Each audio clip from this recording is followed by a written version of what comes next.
హోటల్కు వచ్చే కస్టమర్లను ఆకట్టుకోవాల్సిన నిర్వాహకుడు ఓ జంట ఏకాంత వీడియోలు తీశాడు. వాటిని చూపించి డబ్బులు గుంజేందుకు యత్నించాడు. చివరకు ఆ జంట పోలీసులకు ఫిర్యాదు చేయడంతో అసలు వ్యవహారం బయటపడింది. సంచలనం సృష్టించిన ఈ ఘటన హైదరాబాద్లో వెలుగు చూసింది.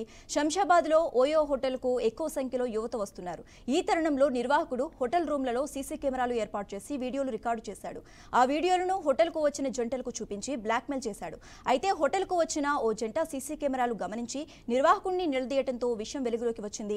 బాధితుల ఫిర్యాదుతో హోటల్లో పోలీసులు రైడ్ చేశారు. హోటల్ గదిలో 2 సీసీ కెమెరాలు, నిర్వాహకుడి ఫోన్లో అశ్లీల వీడియోలు, యువతుల ఫోటోలు గుర్తించారు. సీసీ కెమెరాలతో పాటు నిర్వాహకుడి ఫోన్ను స్వాధీనం చేసుకున్నారు. ఈ ఘటనపై పోలీసులు కేసు నమోదు చేసుకుని విచారణ చేపట్టారు.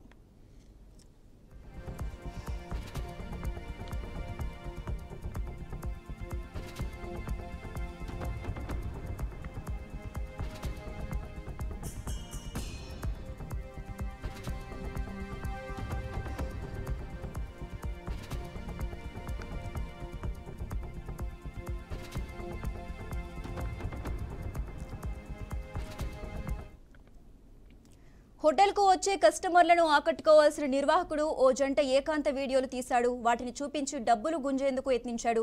చివరకు ఆ జంట పోలీసులకు ఫిర్యాదు చేయడంతో అసలు వ్యవహారం బయటపడింది. సంచలనం సృష్టించిన ఈ ఘటన హైదరాబాద్లో వెలుగు చూసింది. శంషాబాద్లో ఓయో హోటల్కు ఎక్కువ సంఖ్యలో యువత వస్తున్నారు. ఈ తరుణంలో నిర్వాహకుడు హోటల్ రూమ్లలో సీసీ కెమెరాలు ఏర్పాటు చేసి వీడియోలు రికార్డు చేశాడు. ఆ వీడియోలను హోటల్కు వచ్చిన జంటలకు చూపించి బ్లాక్మెయిల్ చేశాడు. అయితే హోటల్కు వచ్చిన ఓ జంట సీసీ కెమెరాలు గమనించి నిర్వాహకుడిని నిలదీయడంతో విషయం వెలుగులోకి వచ్చింది. బాధితుల ఫిర్యాదుతో హోటల్లో పోలీసులు రైడ్ చేశారు. హోటల్ గదిలో 2 సీసీ కెమెరాలు, నిర్వాహకుడి ఫోన్లో అశ్లీల వీడియోలు, యువతుల ఫోటోలు గుర్తించారు. సీసీ కెమెరాలతో పాటు నిర్వాహకుడి ఫోన్ను స్వాధీనం చేసుకున్నారు. ఈ ఘటనపై పోలీసులు కేసు నమోదు చేసుకుని విచారణ చేపట్టారు.